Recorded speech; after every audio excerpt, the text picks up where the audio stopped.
Alhamdulillahirabbil alamin. Wassalatu wassalamu ala sayyidil anbiya'i wal mursalin wa ala alihi thayyibin tahirin. Bapak Ibu saudara, assalamualaikum warahmatullahi wabarakatuh. Izinkanlah saya menceritakan pengalaman umroh kali ini beserta salah seorang tokoh Republik Indonesia yang mengisi akhir hidupnya bukan hanya dengan main golf, tapi juga dengan kembali kepada Allah Subhanahu wa Ta'ala. Pertama-tama, setiap orang tahu bahwa dalam waktu yang singkat terjadi beberapa perubahan besar di tanah suci. Saya mau beritahukan yang baiknya dulu. Misalnya Masjidil Haram sudah diperluas lebih besar lagi, sehingga halaman Masjidil Haram sekarang sudah bersambung dengan hotel tempat saya tinggal. Jadi begitu saya keluar dari hotel, saya sudah menginjak halaman Masjidil Haram. Masjid Nabawi juga sudah diperluas begitu rupa, sehingga masjid itu sekarang bersambung dengan pekuburan Baqi.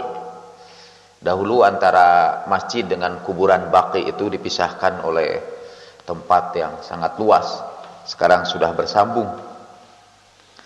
Malah halamannya terus bersambung dengan dinding kuburan Baqi. Kuburan Baqi adalah kuburan para sahabat Nabi, ummahatul mukminin, kemudian putra-putri Rasulullah sallallahu alaihi wasallam, istri-istri Nabi di situ, para syuhada, para mujahidin Islam yang gugur dalam beberapa peperangan dikuburkan di situ. Ahli Badar yang menurut sejarah dihabisi oleh Muslim bin Aqabah ketika dia menyerbu ke Madinah, juga dimakamkan di Baqi. Nah, antara Baqi dengan Masjidil Haram sekarang sudah bersambung, dan di sepanjang halaman dipasang lampu-lampu yang indah. Jadi fasilitas haji umroh sudah lebih menyenangkan sekarang ini. Hampir seluruh bagian masjid disimpan air Zam-Zam. Dahulu itu ketika saya haji, air Zam-Zam itu gelasnya satu untuk setiap orang. Dan karena kita percaya setiap orang itu muslim itu punya berkah, jadi tidak ragu-ragu minum itu. Tapi saya kira dengan cara itu juga maka batuk menyebar di seluruh jemaah haji dengan cepat. Sekarang sudah pakai cara modern. Jadi di setiap tempat Zam-Zam itu ada dua tempat gelas bersih, tempat gelas yang kotor.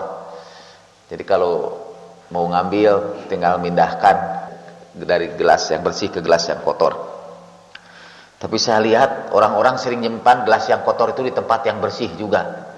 Mungkin karena ditulis dalam bahasa Arab, kata nazifah itu mungkin tidak dipahami. Seringkali kita harus memeriksanya berkali-kali apakah ada air atau tidak.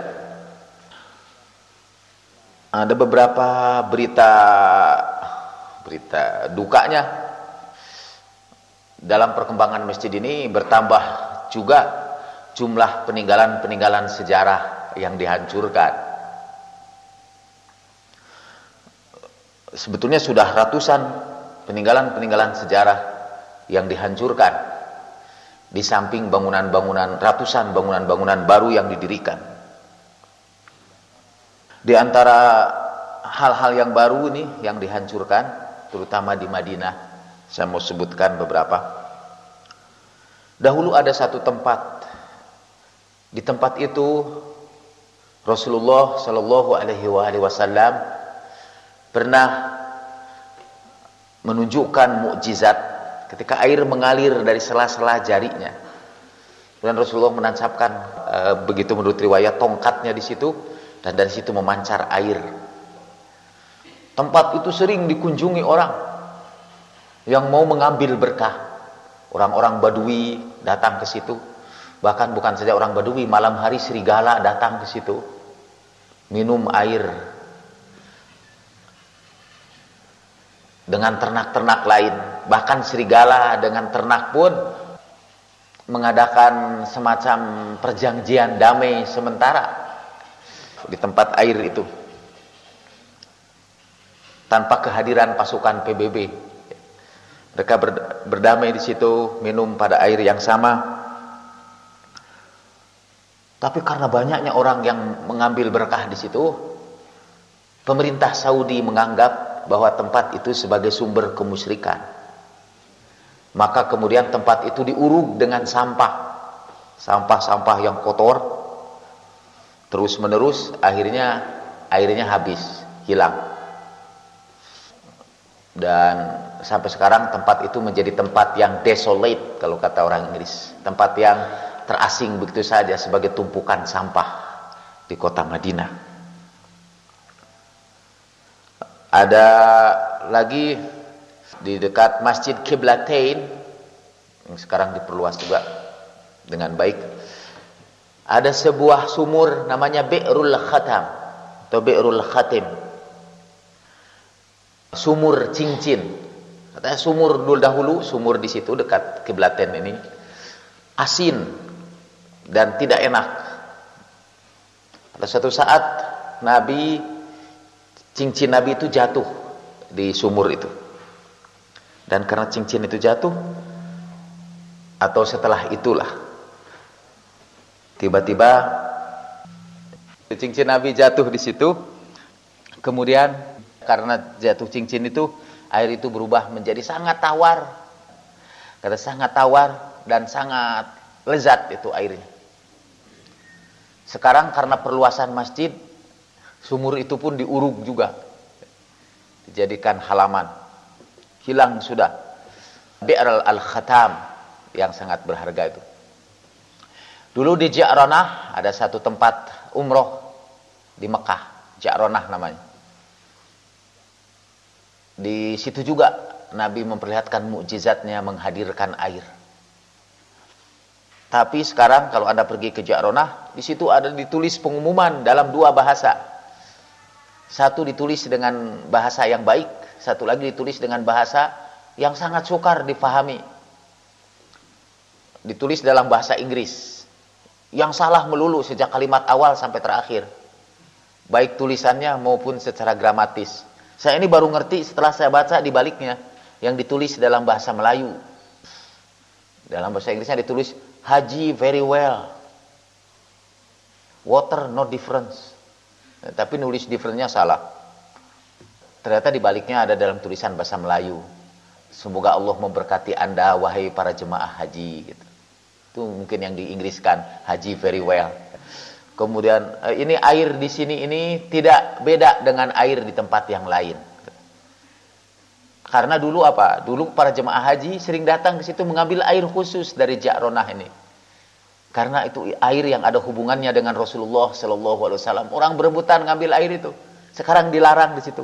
Water no difference. Untung di Zam-Zam belum ditulis itu.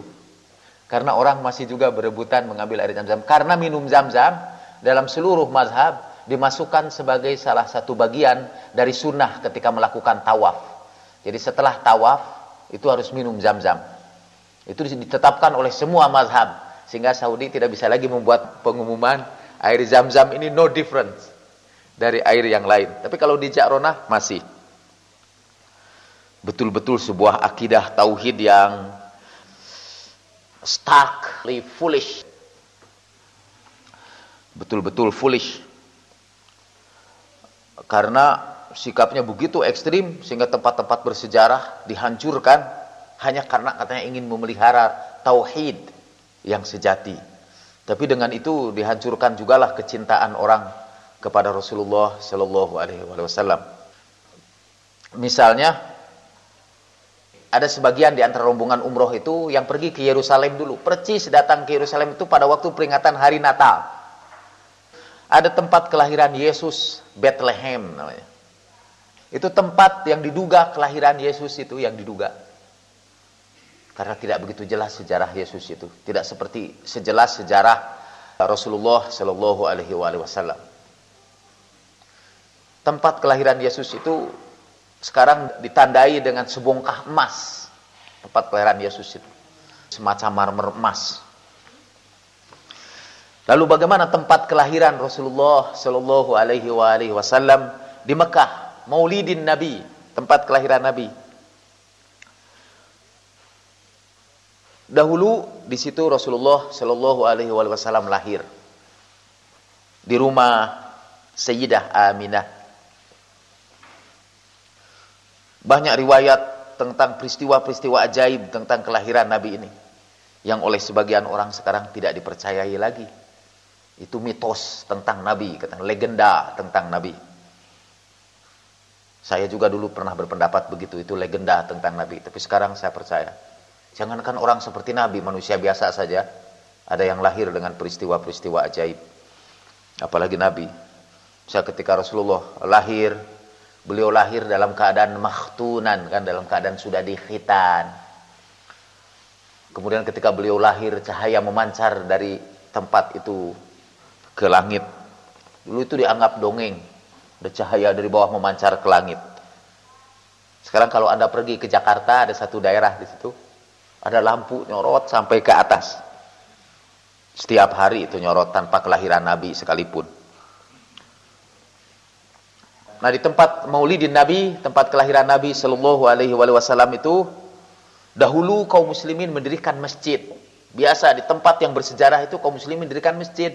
Jadi sambil ziarah mereka sholat di situ, mengenang Rasulullah Shallallahu Alaihi Wasallam dan sekaligus menyambungkan benang sejarah antara masa lalu dan masa kini. Sholatnya menyambungkan dirinya sebagai makhluk dengan Khalik dan menyambungkan salah satu aktor sejarah dengan aktor-aktor sejarah sebelumnya. Dahulu begitu.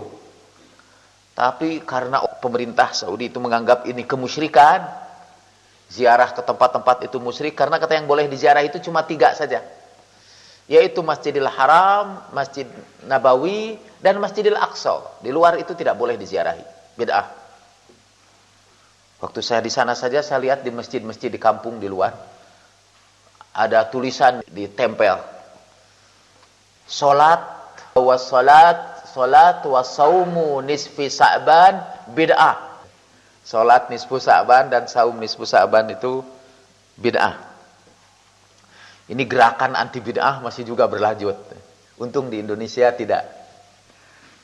Atau kalaupun ada, tidak berani terang-terangan lah.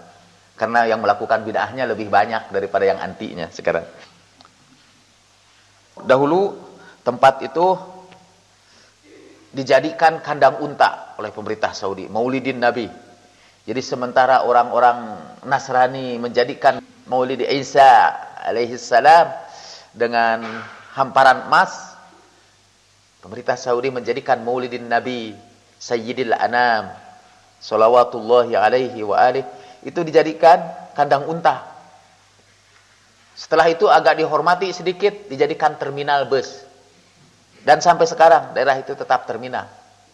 Cuma di tempat itu, di tempat kelahiran Nabi, di situ ada bangunan yang sudah sangat buruk rupanya itu, kumuh. Katanya perpustakaan sekarang, dipakai maktabah, pakai kantor juga, perpustakaan. Itu Maulidin Nabi. Tidak ada lagi orang yang ziarah ke situ. Desolate itu juga, ditinggalkan orang sebagai tempat bersejarah. Saya sajalah yang menyempatkan sendirian ke situ, tidak sama rombongan. Karena sesuatu juga. Saya sendirian saja ke situ. Dan saya menangisi hilangnya peninggalan sejarah itu. Sendirian. Saya mau menyambungkan benang sejarah antara saya dengan Rasulullah Shallallahu Alaihi Wasallam. Apalagi menurut satu riwayat, menurut salah satu perhitungan, seperti perhitungan siapa yang menulis buku Abu Zar Al-Haqqul Mur, yang mengatakan bahwa Rasulullah lahir pada tanggal 29 Agustus. Jadi sama dengan kelahiran saya, jadi biar nyambung benang sejarah itu. Walaupun saya tidak percaya kepada astrologi, mungkin saya lebih percaya kepada ramalan Cina ketimbang astrologi. Di Madinah ada beberapa peninggalan sejarah yang hilang, dan dihilangkannya itu memberikan kepada kita penafsiran yang tersendiri. Ada masjid yang disebut dahulu Masjid Al-Mubahalah, karena di masjid itulah pernah satu saat Rasulullah Shallallahu Alaihi Wasallam mengajak mubahalah kepada orang-orang Nasrani. Di Masjid Mubahalah itu Rasulullah pernah bermubahalah dengan orang-orang Nasrani. Mubahalah itu begini, untuk membuktikan siapa yang benar di antara kedua belah pihak. Kedua-duanya berdoa kepada Allah Subhanahu wa taala. Siapa yang benar dipanjangkan usianya, dan siapa yang salah dimatikan dan dihancurkan. Didatangkan laknat Allah kepadanya. Jadi Nabi mengajak mubahalah kepada pendeta-pendeta Nasrani, pendeta-pendeta Kristen yang datang mau berdebat dengan Rasulullah. Di akhir itu Nabi mengajak mubahalah. Di satu tempat di Madinah, Nabi panggil keluarganya. Kamu juga katanya panggil keluarga kamu. Kemudian Nabi datang ke situ dan keluarganya yang dipanggil itu Al-Khomsah. Jadi Ali bin Abi Thalib, Sayyidah Fatimah, Al-Hasan dan Al-Husain, berlima. Menurut riwayat, salah seorang Nasrani itu datang ke situ melihat wajah-wajah yang indah di situ yang berkumpul. Dia ketakutan, beritahu sama kawan-kawannya dan tidak terjadi peristiwa mubahalah itu. Kata dia melaporkan, wajah-wajah yang seperti itu tidak mungkin wajah-wajah pendusta. Kita bisa mati katanya semua. Tidak jadi. Nah, di tempat itu didirikanlah masjid, namanya Masjid Mubahalah, mengenang peristiwa mubahalah itu. Dan mubahalah adalah salah satu di antara dalil yang dipergunakan oleh salah satu mazhab buat menegaskan kecintaan kepada keluarga Rasulullah. Mungkin karena itulah masjid itu sekarang dihancurkan juga. Tidak ada bekasnya sama sekali. Bukan karena perluasan bangunan atau apapun, itu sekedar dihancurkan, memang dihancurkan saja. Masjid Mubahalah. Ada masjid yang disebut Masjid Al-Hazin. Dahulu disitulah Sayyidah Fatimah meratapi kepergian Rasulullah Sallallahu Alaihi Wasallam. Setelah Rasulullah meninggal dunia, kan Sayyidah Fatimah tidak pernah tersenyum lagi. Beliau menangis setiap hari sehingga disediakanlah rumah oleh Sayyidina Ali. Rumah khusus, rumah duka, Baitul Hazin. Kemudian dibuat menjadi masjid. Nah, masjid itu pun dihancurkan sama sekali. Tidak ada bekas-bekasnya. Bertambah panjanglah jumlah peninggalan-peninggalan sejarah yang dihancurkan. Monumen-monumen penting yang menurut saya, dengan monumen-monumen itulah sejarah Nabi menjadi kelihatan hidup. Saya sempat tersentuh juga ketika kita berkunjung ke Uhud. Di situ kan ada salah seorang di antara jemaah itu bertanya, jemaah yang bareng sama saya, itu apa-apaan itu orang ngumpul-ngumpul di situ? Ada orang-orang pakai baju-baju hitam, umumnya dari Iran, merintih-rintih di dekat dinding itu. Saya bilang itu kuburan syuhada Uhud. Saya tersentuh karena sampai orang tidak tahu itu apa-apaan itu orang ngumpul di situ. Karena di bawah berkunjungnya itu umumnya ke Uhud ditunjukkan saja oleh si dalil lokal itu, dalil lokal, guide lokal. Ini bukit Uhud. Di sini terjadi pertempuran, gitulah. Kadang-kadang mereka bercerita tentang sejarah dengan cerita yang tidak menarik. Tidak menariknya itu karena dari kalimat-kalimatnya. Di samping tidak menarik karena cerita itu tidak pernah saya baca dalam buku sejarah manapun. Tapi nuqtah muhimmah, bagian penting malah tidak disebut. Misalnya bahwa dalam peristiwa Uhud itu terjadi kekalahan kaum muslimin karena sebagian sahabat lebih mencintai dunia dan tidak mematuhi perintah Rasul untuk bertahan di bukit Uhud itu kan. Para sahabat melihat kawan-kawan yang lain berebutan ghanimah, mereka turun melanggar perintah Rasul sehingga pasukan Khalid bin Walid menyerang dari pintu belakang dan masuk ke lembah itu, kocar-kacirkan pasukan kaum muslimin. Sebagian sahabat melarikan diri, sebagian besar malah atau hampir seluruh sahabat mereka. Itu tidak diceritakan. Mungkin karena mereka lebih memuliakan sahabat ketimbang Rasulullah Shallallahu Alaihi Wasallam. Jadi karena itu banyak orang tidak tahu termasuk tidak tahu bahwa itu kuburan Sayyidah Hamzah. Saya bawa jemaah saya ke situ, saya ucapkan satu persatu yang saya ingat, sebutkan di situ. Assalamualaikum ya syuhada'a Uhud. Assalamualaikum ya ansaraddin. Assalamualaikum ya ansarallah, ya ansar Rasulillah. Kemudian saya sebut satu-satu. Assalamualaikum ya amma Rasulillah Hamzah asadallah. Assalamualaikum ya Ammar ibn al-Jumuh. Assalamualaikum ya Abdullah ibn Zahas. Saya sebutkan satu-satu. Ada kawan saya, tapi dalam rombongan yang lain, cerita. Di situ dia sebut juga, Assalamualaikum ya Hamzah amma Rasulillah. Kata ada yang teriak di sembang dia, Anta Ja'fari. Diusir-usir, loh. Saya ketakutan juga ya di situ. Waktu di bis, saya ambil mic bis itu. Saya ceritakan orang-orang yang saya sebut itu siapa. Siapa Hamzah itu. Dan bagaimana peristiwa di Uhud itu. Bagaimana tubuh Hamzah dicabik-cabik. Kemudian isi perutnya diambil oleh Hindun.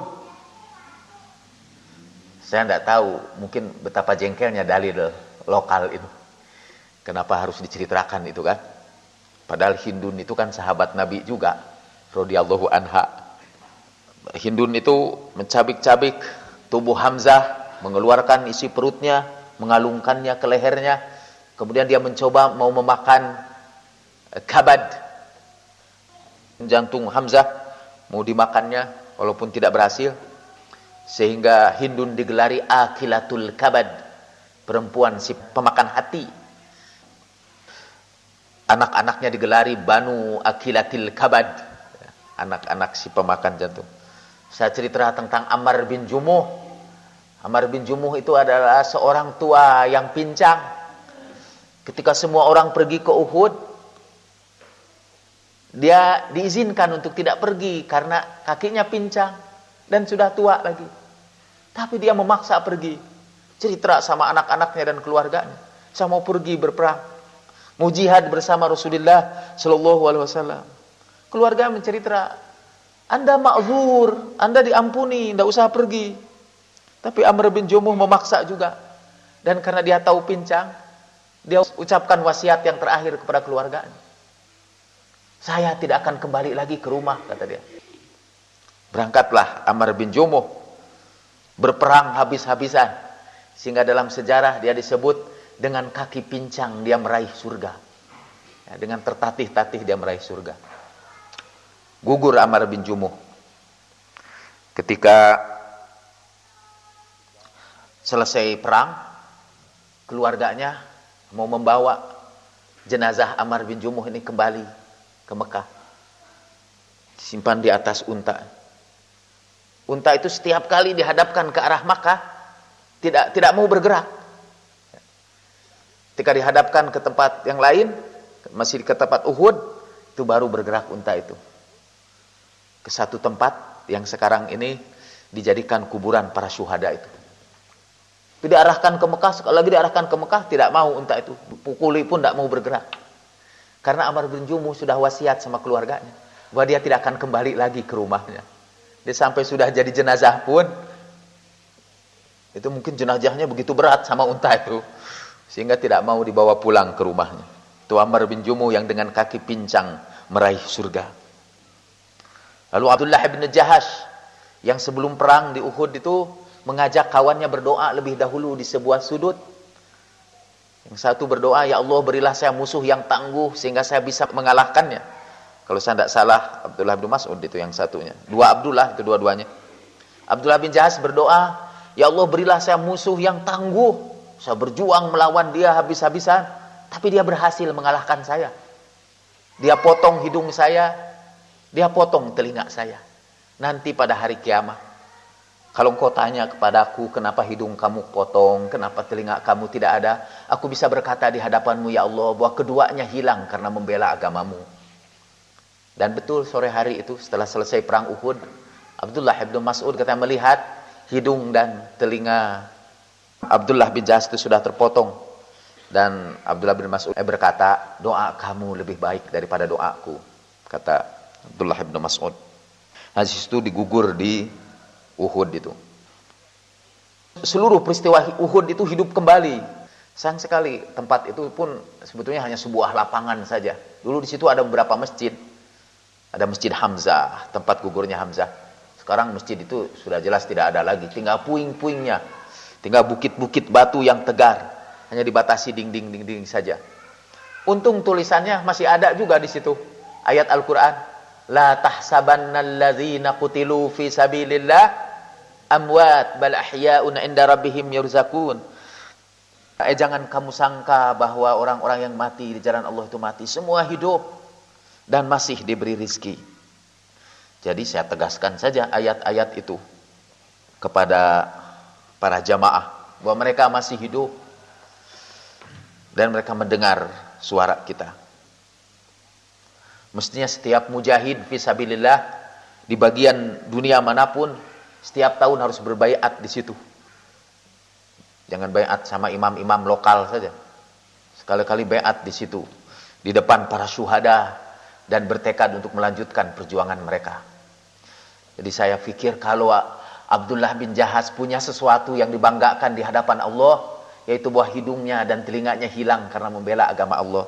Lalu apa yang bisa kita banggakan di hadapan dia nanti di hari kiamat? Kalau Hamzah, paman Rasulullah, dicabik-cabik tubuhnya oleh seorang manusia yang kelak malah bisa jadi termasuk di antara kontributor yang mempengaruhi pemikiran Islam di dunia ini.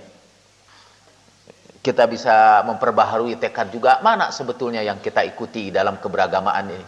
Apakah kita mau ikuti Bani Akilatil Kabad, anak-anak pemakan hati, atau kita ikuti agamanya Hamzah? Apa kita ikuti agama yang melarang jihad, atau agama yang menggelorakan jihad fi sabilillah? Di situ sebetulnya di Uhud itu. Sayang buat kebanyakan jemaah umroh atau haji, Uhud itu hanya sebuah objek wisata saja. Bukit-bukit yang terjal, yang panjang. Ada Jabal Thawr, tempat Nabi hijrah. Sudah dilarang kita naik ke atas. Banyak orang-orang yang naik juga tapi. Yang paling menarik di pusara Rasulullah Shallallahu Alaihi Wasallam di Madinah. Saya ingat dulu itu, kita masih berdesak-desak di pintu ziarah itu, dan kadang-kadang curi-curi untuk menyentuh dinding makam Rasulullah itu. Sekarang pintar itu orang Arab itu. Ini tempat ziarah Nabi, supaya orang-orang tidak bisa menyentuh itu, dibikinnya di sini satu papan lebar begini, sehingga menghalangi ini. Askar itu berdiri di atas papan itu. Jadi orang dengan tangan pun tidak bisa menggapai itu. Pintar juga ini untuk menghindarkan kemusyrikan. Dibikinnya papan yang rada luas, sehingga jemaah haji berdesak-desak sebelah sini tidak bisa menggapai itu. Dan tidak boleh lama di situ itu. Di hotel pada waktu terakhir saya diminta ceramah sesudah makan pagi. Lalu saya ceritakan, dan yang saya ingin ceritakan sekarang juga tadi itu saya bawa. Saya cerita pertama bahwa Rasulullah itu tidak meninggal dunia, dan Rasulullah itu masih hidup, dan mendengar dan melihat kunjungan kita kepadanya. Yang kedua, Rasulullah itu adalah orang yang sangat sayang kepada kita. Ditegaskan dalam Al-Quran betapa penyayangnya Rasulullah kepada umatnya itu. Sampai satu saat, itu saya ceritakan, yang pernah saya ceritakan kepada Anda, bagaimana Rasulullah berkata tentang orang yang paling menakjubkan imannya. Dan kata Nabi, mereka yang datang di kemudian hari tidak pernah berjumpa dengan aku, tidak pernah melihat aku, tapi mereka membuka lembaran-lembaran mushaf, kemudian mengenal aku, mencintai aku, dan membelaku seperti kamu membelaku, kata Rasulullah. Haula ihwani, kata Rasulullah. Mereka adalah saudara-saudaraku. Bukankah kami saudara-saudaramu ya Rasulullah, kata sahabat. Tidak, kalian ashabi, sedangkan ikhwani adalah mereka itu. Alangkah rindunya aku ingin berjumpa dengan mereka, kata Rasulullah. Saya bilang, Ibu-ibu dan bapak-bapak, kita inilah yang dirindukan Rasulullah, yang tidak pernah berjumpa dengan Rasulullah, tidak pernah melihatnya. Rasulullah ingin, rindu, ingin berjumpa dengan kita. Maka pergunakanlah kesempatan kita di Masjid Nabawi di Madinah ini, untuk setiap selesai salat, kita berziarah ke makam Rasulullah, melepaskan kerinduan Nabi kepada kita. Sebagaimana juga melepaskan kerinduan kita kepada Rasulullah Sallallahu Alaihi Wasallam. Kemudian yang ketiga, untuk menunjukkan betapa sayangnya Rasulullah itu kepada kita sampai sekarang, saya bacakan sebuah hadis yang saya bawa sekarang ini. Inna a'malakum tu'radu alayya kulla yawm mimma kana min hasanin istazadtullaha lakum wa ma kana min qabihin istaghfartullaha lakum. Kata Rasulullah Shallallahu Alaihi Wasallam, ini ketika Rasulullah menafsirkan ayat Kul i'malu fasayarallahu amalakum wa rasuluh. Katakanlah, kata Al-Quran, katakan oleh kamu Muhammad, beramalah kalian, nanti Allah dan Rasulnya akan melihat amal kalian. Wal mu'minun, dan kaum mukminin. Dan Nabi bersabda ini, amal-amal kamu diperlihatkan kepadaku setiap hari. Amal-amal kita ini diperlihatkan kepada Rasulullah setiap hari. Apabila amal itu baik, istazadtullaha lakum, aku bermohon kepada Allah supaya Allah menambah kebaikan amal itu. Wa ma kana min qabihin, kalau amal kamu itu jelek, istaghfartullaha lakum, aku mohonkan ampunan kepada Allah. Setiap hari kepada Rasulullah itu amal-amal kita diperlihatkan. Kalau amal kita buruk, Rasulullah itu berduka cita. Tapi beliau ucapkan doa, mudah-mudahan Allah ampuni kesalahan kita. Itu sayangnya Nabi. Kalau diperlihatkan amal kita yang jelek, beliau istighfar buat kita. Tanpa kita minta, beliau mendoakan kita, membaca istighfar. Walaupun kita membuat hati Rasulullah berduka cita. Walaupun kita sebetulnya harus malu, karena kita mengaku umatnya, sementara setiap hari kita perlihatkan amal yang buruk di depan Nabi Shallallahu Alaihi Wasallam. Kalau amal itu bagus, istazadtullaha lakum, kata Rasulullah, aku minta agar Allah menambah pahalanya, menambah kebaikannya.